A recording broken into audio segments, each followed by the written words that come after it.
الذي خلق 7 سماوات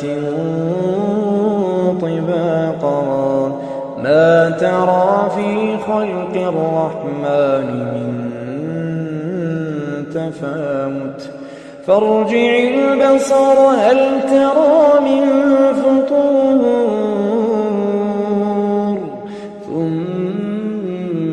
ارجع البصر كرتين ينقلب إليك البصر خاسئا وهو حسير